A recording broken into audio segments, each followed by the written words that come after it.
Hola, ahora hablaremos un poquito del tiroides y su farmacología. Revisaremos el concepto de hormona. La endocrinología analiza la biosíntesis de las hormonas, sus sitios de producción, los mecanismos de acción y sus interrelaciones. El término hormona es de origen griego y que significa mensajero, y se refiere clásicamente a los mensajeros químicos que circulan en los fluidos del cuerpo y producen efectos específicos en las células a distancia. Entonces, la hormona es un mensajero y el mensaje tiene que llegar hacia un receptor que va a estar en la célula y esto va a desencadenar una acción. El hipotálamo es un centro coordinador y este enviará estímulos por medio de hormonas a la hipófisis. La hipófisis consta de dos partes, la anterior y la posterior, y cada parte tendrá un conjunto de hormonas diferentes. La hipófisis anterior es donde se encuentra la hormona estimulante del tiroides. Las hormonas son codificadas genéticamente. Aquí vemos un mapa de los cromosomas y marcado con las flechas naranja vemos los sitios donde se ubican algunas hormonas. En el cromosoma 6 se ubican las hormonas hipofisiarias como prolactina, hormona luteinizante, hormona folículo estimulante, gonadotropina coriónica y hormona estimulante del tiroides. Comprendido esto, veremos cómo funciona el eje hipotálamo hipófisis glandular. Para comprender esta secuencia, el hipotálamo secreta factor liberador de tirotropina. Este factor llega a la hipófisis y ahí se producirá entonces la hormona estimulante del tiroides, que irá a estimular la glándula tiroidea y esta a su vez producirá hormona T3 y T4. La hormona T3 y T4 irán a los órganos blanco, pero también tendrán un efecto de feedback sobre el hipotálamo en el cual regularán los niveles apropiados de la hormona. ¿Cuáles son algunas de las funciones de la hormona tiroidea? Son importantes en el metabolismo basal, en el crecimiento, en la función cardiovascular son elementales, en la función de músculo y hueso, en el sistema gastrointestinal, en gónadas y en prácticamente todas las células del organismo dependen para funcionar del estímulo de la tirotropina. Veremos ahora cómo la hormona funciona desde el punto de vista celular. La glándula tiroides produce T4 principalmente, que es la forma, digamos, inactiva de la hormona. Esta circula en una forma libre y en una forma unida a la thyroid binding globulin o globulina fijadora de tiroides. Entonces, la hormona circulante libre se va a unir al receptor de membrana, que es el receptor MCT8, y esto va a permitirle pasar libremente al citoplasma. La T4, una vez adentro del citoplasma, va a ser convertida en T3 por una 5-ionidasa y esta T3 entrará al núcleo en donde se va a unir con el receptor específico. La unión de la hormona T3 con el receptor va a desencadenar efectos sobre el ADN y esto activa acetiltransferasas y metiltransferasas, lo cual va a propiciar mensajes genéticos en forma de RNA mensajero, el cual posteriormente va a ir a los ribosomas para su posterior lectura y decodificación. Veremos ahora algunos aspectos elementales de la farmacología de los problemas de tiroides. Los problemas metabólicos del tiroides se dividen en dos grandes grupos: el hipertiroidismo, en el cual la función se encuentra elevada, y el hipotiroidismo, en el cual la función ha decaído. El hipo e hipertiroidismo se diferencian clínicamente por lo siguiente: en el hipotiroidismo existe una reducción del metabolismo, intolerancia al frío, bradicardia, estreñimiento, incremento de peso, incremento del sueño y el individuo se encuentra hipoactivo. Lo opuesto sucede en el hipertiroidismo, donde hay incremento del metabolismo, intolerancia al calor, taquicardia y arritmias, diarrea, pérdida de peso, insomnio y es un sujeto hiperactivo. En problemas de hipotiroidismo, la levotiroxina es el tratamiento de elección. La levotiroxina es una hormona sintética semejante a la T4, tiene un peso de 798 Dalton y una semivida de 7 días.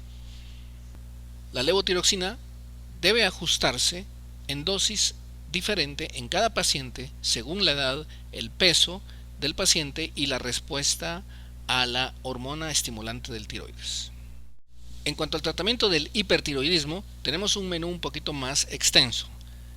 Podemos usar beta bloqueadores, propiltiuracilo, yodo radioactivo y en algunos casos la cirugía. Hablemos un poquito de los beta bloqueadores, como el propranolol. Estos nos sirven de alguna forma para reducir la conversión de T4 a T3, pero su principal función o mecanismo de acción es en disminuir los síntomas por estímulo adrenérgico. Los beta bloqueadores no disminuyen la producción hormonal por la glándula. Por su parte, el metimazol reduce la incorporación del yodo por la glándula y por lo tanto disminuye la producción de T4 y T3 a nivel glandular. El metimazol tiene un alto riesgo de toxicidad hematológica y es teratogénico cuando se usa en el primer trimestre de embarazo. Con relación al propiltiuracilo, también reduce la incorporación de yodo en la glándula, reduce la producción de T4 y T3 por la glándula y además disminuye la conversión periférica de 4 a T3. Este es el fármaco ideal en el tratamiento del hipertiroidismo en el primer trimestre de gestación. Su problema es la alta hepatotoxicidad que posee, por lo cual casi siempre se prefiere el uso de metimazol a propiltiuracilo. El yodo radioactivo es el tratamiento definitivo del hipertiroidismo, como por ejemplo sucede en la enfermedad de Graves. Esto, al destruir la glándula, pues obviamente lleva un riesgo de hipotiroidismo y los pacientes deben de recibir suplemento de hormona tiroidea. Nos ocuparemos ahora con más detalle de los dos fármacos más importantes acá en cuanto al manejo del hipertiroidismo, metimazol y propiltiuracilo. Con respecto a metimazol, fue aprobado desde 1950 por la FDA, es un antitiroideo del grupo de las tioimidazólicos y está indicado en el hipertiroidismo y enfermedad de Graves. El metimazol interfiere con la síntesis hormonal, actúa como sustrato de la peroxidasa tiroidea, por lo tanto inhibe la incorporación de yodo. La droga es ionidada y degradada en la glándula. Depleta la tiroglobulina y reduce la hormona circulante. Como dijimos anteriormente, no evita la conversión de T4 a T3. El metimazol puede tener un menor riesgo de granulocitosis en comparación con el propiltiuracilo. Tiene un metabolismo hepático amplio. Los metabolitos inactivos se excretan por vía renal, una vida media de entre 5 y 9 horas que puede modificarse hasta 20 o 40 horas dependiendo del estado tiroideo del paciente. Aquí tenemos algunos de los efectos adversos del uso del metimazol, entre ellos agranulocitosis, alopecia, anorexia, aplasia medular, artralgia, mareo, edemas, alteraciones de las enzimas hepáticas, dermatitis exfoliativa, fiebre, cefalea y puede llegar a haber necrosis hepática. Veamos un poco del propiltiuracilo.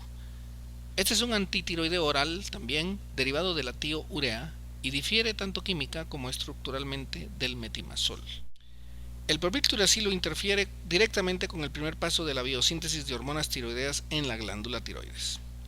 Actúa como sustrato de la peroxidasa y por lo tanto impide la incorporación de yodo, con lo cual evita la formación de hormona tiroidea. Veamos ahora cómo se forma la hormona tiroidea. Tenemos la tirosina que debe ser acoplada al yodo por medio de peroxidasas. Las peroxidasas entonces incorporan el yodo formando la T4. Esta posteriormente se une a la tiroglobulina antes de ser liberada. Entonces de esta forma la hormona T4 es almacenada en la glándula. El propiltiuracilo y el metimazol utilizan estas peroxidasas y entonces evitan de esta forma la incorporación de yodo hacia la tirosina y por lo tanto detienen la fabricación de hormona. En consecuencia, el fármaco es yodado y degradado dentro de la glándula del tiroides. Finalmente, la tiroglobulina se agota y los niveles circulantes de la hormona tiroidea caen. A diferencia del metimazol, el propiltiuracilo inhibe la conversión periférica de la hormona T4 a T3. Una ventaja del propiltiuracilo es que tiene menor transferencia placentaria y menos concentración en la leche materna que el metimazol.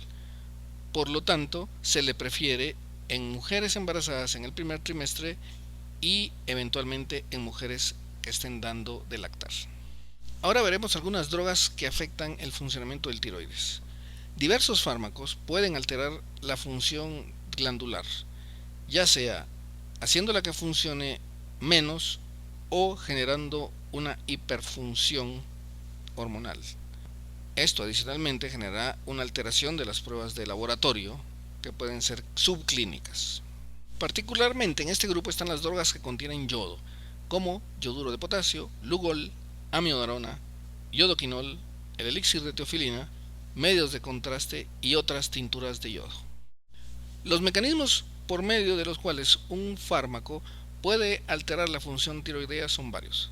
Veamos aquí algunos. Incrementar la tiroglobulina, como estrógenos, tamoxifeno, heroína o metadona. Interferir la unión a tiroglobulina, como salicilatos, sulfonilureas, heparina. Disminuir la tiroglobulina, como los andrógenos y los esteroides.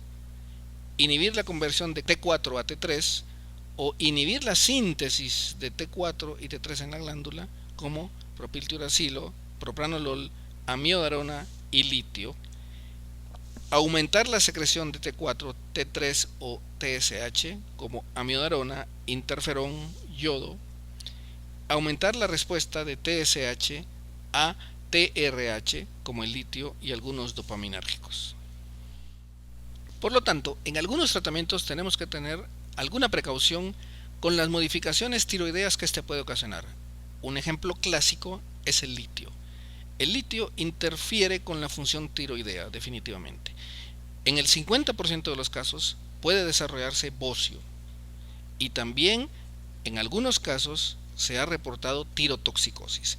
Por lo tanto, es importante en algunos fármacos tener conciencia de que pueden alterar la función tiroidea, ya sea incrementándolo o disminuyéndola.